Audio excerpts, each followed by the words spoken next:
Welcome, Joe Tanner, mini racer. Thank you very much for coming on the show and getting involved. But yeah, how are you? Fine, thank you for having me. Happy to be here.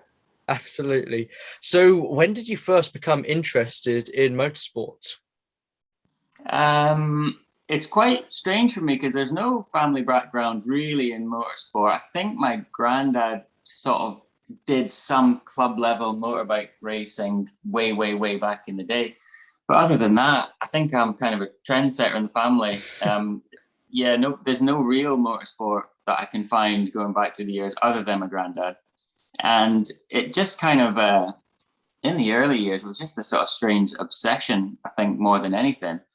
Pretty much as far back as I can remember. My mum says as a kid, I would always be into cars and I would have a toy car instead of a teddy, just the usual kind of things that, that us weird racers do. And Yeah. then just as I got older, it was just a case of trying to put on the pressure to get a go-kart and to start racing. I think my dad took me to the 1993 Spanish Grand Prix, and from that point on, pretty much everything I've ever thought about was always racing cars for some reason. Was there, would you say there was, when it, it captured your interest, was there a particular aim and, did you always want to get involved with it?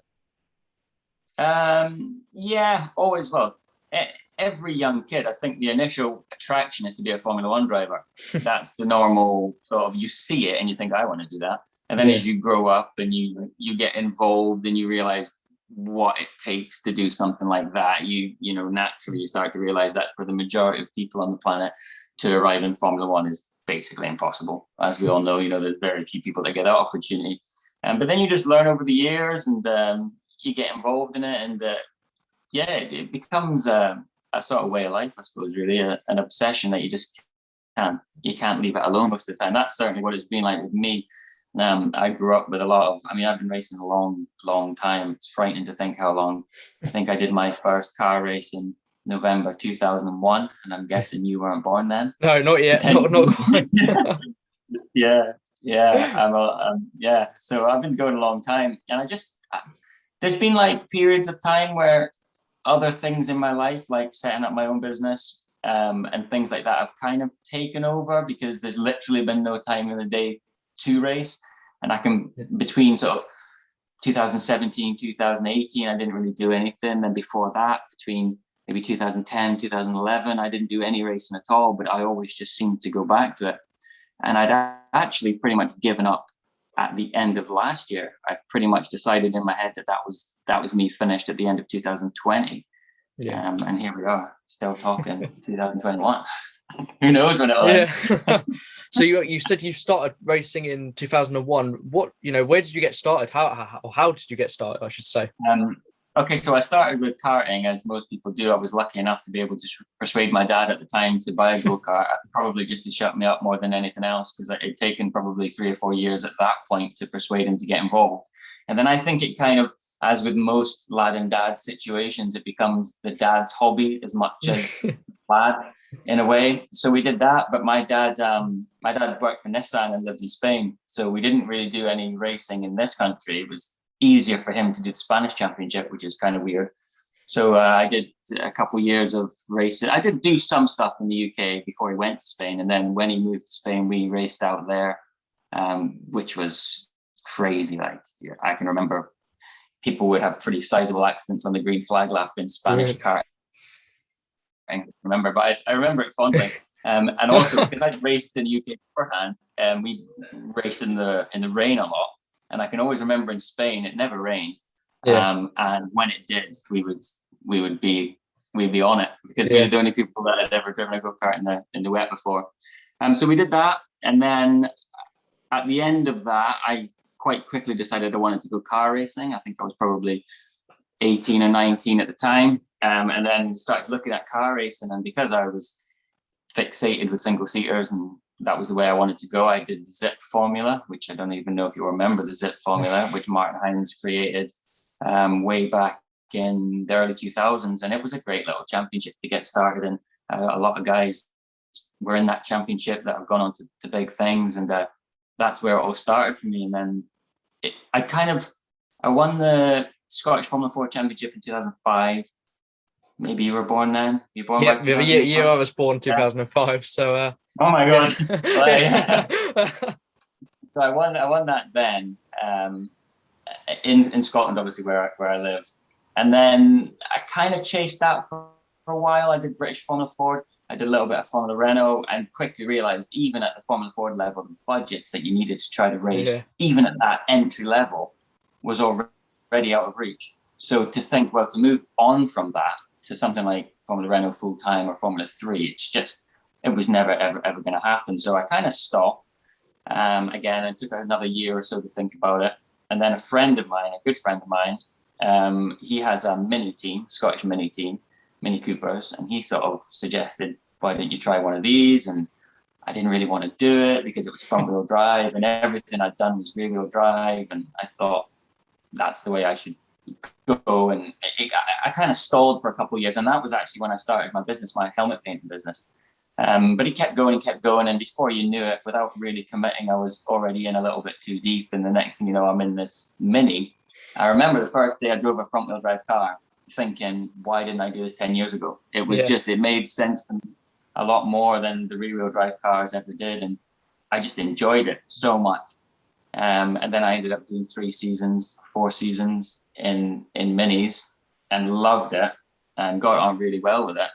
And then that's naturally when you kind of, I won't say outgrew it, but kind of, I didn't even win the Scottish Championship. I think I was second every single time I did it. But yeah, when you're finished with that bit, the next progression was, well, let's try to go up to the JCW Championship, which I'm doing now, which is still a mini, but it's like a miniature touring car. It's yeah.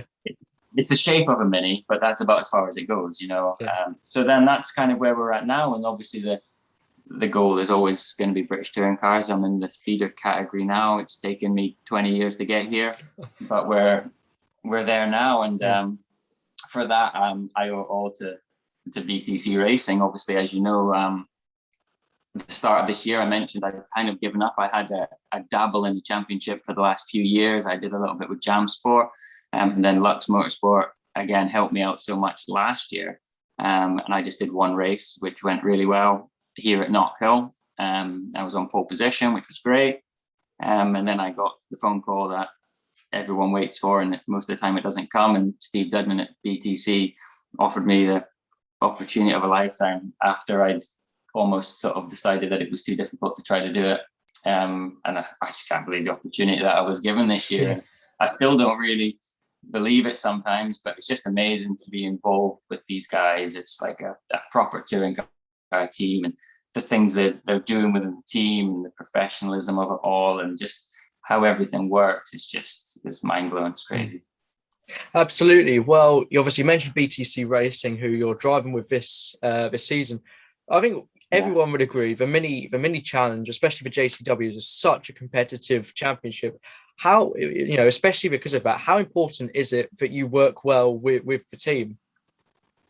Oh, you couldn't do it. You when I mentioned like the lad and dad thing, you couldn't do this championship like that. And some people will argue, because I know James Corner won it technically as lad and dad, but that's a different situation for experienced guys. But with the team, there's so many different elements. You need engineers, you've got mechanics, and these are things that I'm learning the structure of now, being with this team. Then you've got number 2 mechanics. You've got guys that are responsible for the data of the car. You've got guys that are responsible for the data with the drivers. You've got guys on tires.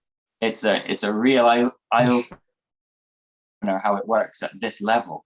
And then if you were to imagine it was me and my dad doing this. It's just it would be so difficult. There's so many different elements. It's such a competitive championship, and they're quirky as well. It's not like BTC can just take, because obviously they're a massively successful touring car team, but not necessarily is the touring car. You can't just pick up the touring car, set up notebook and say, let's do that on the mini. These are really quirky little cars that have their own, there's unique things to them only. But I think what's most impressive is the speed that they're getting to grips with it, I think, is what I'm most excited about. And we just had a really positive weekend, a really good weekend, just at my local track with Knockhill, where I'm sat right now in my workshop, because my business is based at the circuit. We had a great weekend, and I'm so excited to see how far we can get this year. Absolutely. Well, the mini challenge, everyone's taken it really seriously, which is, great news for the championship. And, with the contract has been extended with Toka. But as a championship, what is it like to compete in? Because I've been lucky enough to interview quite a few of the mini challenge drivers, and I've been told that the cars are quite wild to drive and very exciting too. Yeah, I'll be honest with you, it's a little bit scary at times. Yeah. It's really good fun, but it's so competitive. Yeah. It reminds me of the heyday of Scottish Minis when we had 30 of them, and I can remember thinking, like, if I sneeze, I'm going to lose 10 places. And that's kind of what it's like this year in the JCW Minis. It is so competitive. Everybody in the top 10 is on the top of their game. And I don't just mean from a driving point of view, but I mean the teams that are behind them as well. There's some established teams there. You've got Accelerate that have been there since day one. I think Accelerate were running cars when they had gear sticks. So they've got a lot of experience and a lot of knowledge, but I like the underdog thing. I like the way that we're kind of all grouping together and just trying to get the best result that we can as a team. And it is hard, but I think because it's hard, it makes the result even more satisfying. Yeah. You could race in something that isn't as competitive, and I don't think that the satisfaction of achieving a good result is the same. So I'm excited to do it with BTC in the mini challenge. Absolutely. Well, we've just had Knock Hill. You had, as you mentioned a little while ago, great few races there. Talk us through your weekend. How did it all go for you? Everybody was saying to me there was a lot of pressure and all this, and maybe there was. Maybe I just blocked out really well. I don't know, but I didn't really feel too stressed about it. I mean, I just wanted to focus on just continuing the learning curve with the team and continuing to develop the car. And straight away on Friday, as at Alton, to be fair, I mean, at Alton, the results at Alton with all the carnage and all the different things that happened, it didn't really show the progress. I don't think it was fair that it didn't show the progress that we made at Alton. So I was quietly confident coming here that we would be able to fight. How close we would be able to be, I wasn't sure. And last year, I was on pole position here. I finished second on the road, but because I jumped the start, I was a little bit too keen. I didn't get the result. So this year, I didn't expect to be able to do the same again, and we didn't. But after qualifying when I was third, I kind of thought if I'd have put it together a little bit better, there was a pole position there again. Yeah. But then again in the race, I found as well, because we've been sort of in the thick of it this year a little bit, sort of around the mid pack. Yeah. It's a very different race in the middle of the pack than the race at the front. The guys at the front are more experienced. They have other priorities. They're fighting the war, not the battle. So the war is the championship. They're not just there to survive and get a good result at all costs. So what I'm trying to say politely is in the mid pack, it's pretty wild. Yeah. And at the front, it was a lot more relaxed, as I remember it used to be, and a lot more thought goes into things at the front. So I actually really enjoyed it. It's just a case of that we stay there. Absolutely. Well, what would you say, the aim for the rest of the season is? Because, we've still got plenty of races left to go. Yeah, I don't want to say we're going to do this, we're going to do that. Obviously, I have my own plan in my head that I probably didn't properly admit to myself of what I want to achieve going forward. But I just want to continue the way we're going, continue as a team to gain experience with the car and to just progress the results. I was thinking, I think it was this morning, I was thinking to myself, we've got 8 races, 3 rounds, 2 at Croft, 3 at Donington, 3 at Brands GP. And I just want to maximise the results as much as we can. I think the championship for us, I mean, we're not really in the championship. We had some bad luck earlier in the year that kind of took us out of contention, I think, a little bit with winning the championship. I mean, I don't know how far off the lead we are, but I haven't even thought about that. I just want to go out there and just, for every race, just do the best that I can for BTC racing and try to get the best result I can. Absolutely. Well, I wish you the best of luck in doing so. I won't keep you for too much longer. You've been absolutely brilliant. I just wanted to ask you my final few questions. Really, I'm looking in the background. The pictures look brilliant. Where did the helmet? How did that start? How did the business start for you? So I went to art college very briefly, and I mean like literally probably for a couple of weeks. And I went to art college, and it was all about like freehand canvas drawings. I don't think I read it properly what it was all about, where I was more interested in the graphic side of it. And then I sort of started chasing the dream of being a racing driver. So when you mix that kind of artiness with motorsport, I suppose the obvious thing is painting crash helmets, if that seems to make sense. I was working at Knockhill full time. I think I was here for maybe over 10 years working as an instructor here at the race school.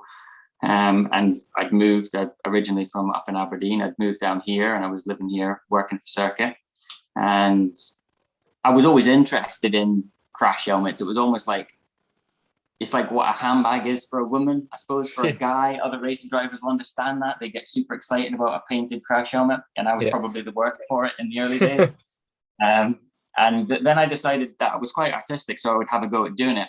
And my wife bought me a course to go down south and learn the real basics, more the safety side of it than anything. And I came back and I painted a good friend of mine, Rory Butcher, who's now in touring cars, but at the time we were racing each other in Scottish Formula Ford. So he had a plain white helmet. So I said, well, can I have a go at painting it? So I did Rory's one and he liked it.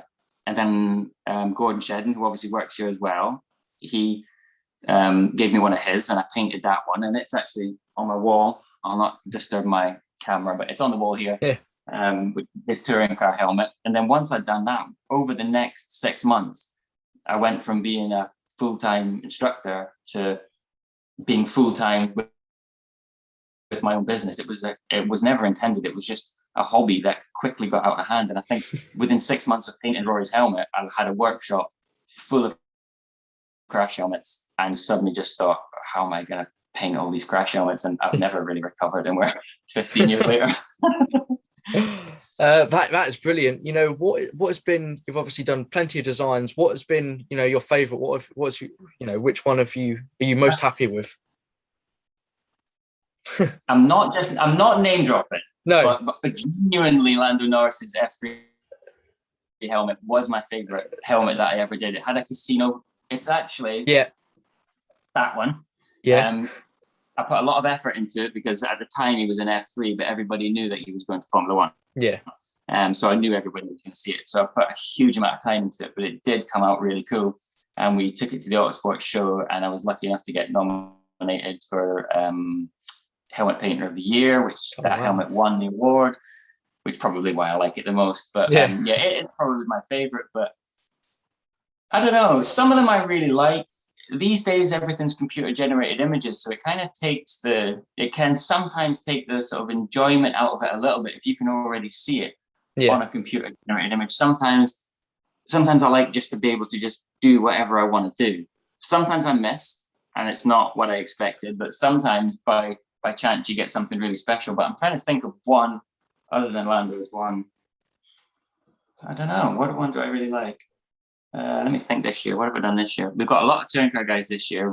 This year in particular, I think is the most we've had. There's 28 cars, and I think 18 of them are mine. Really? Wow. Oh, Josh Cooks. Josh Cooks is good. Yeah. The leather one. That's a really cool one. It was a total pain. Like a serious pain. Whose idea was it to do that? Was it his idea? Because eventually, yeah. So initially he wanted to do something crazy and we threw loads of ideas around. We went from like a cardboard box at one point with all the tape on it was an idea, which never took off. Then I was pitching an Evel Knievel kind of thing, and it went backward and forward. And Josh saw, I don't know what he was doing on Amazon looking for, but on Amazon he saw one of these hats with the goggles. He sent me the picture and said, let's do this. And then I started thinking, well, I really wanted to do the open face with his face on the side of the helmet. So I thought it fitted that. So we went with it. And I probably knew that we were doing that and had to finish it. And the period of time was probably about a month, which isn't a lot. And we were so busy given the time of year being the off season. So it was a pretty stressful few weeks. And I remember thinking, like, if I because it's a touring car helmet, you know that everyone's going to see that. It's not just a Yeah. helmet that's going to get painted and get sent out and no one's going to see it. Everyone's going to see it. So I thought this is going to be the best thing I've ever done, or the worst thing that I've ever done. It had to be right, and the pressure was pretty high.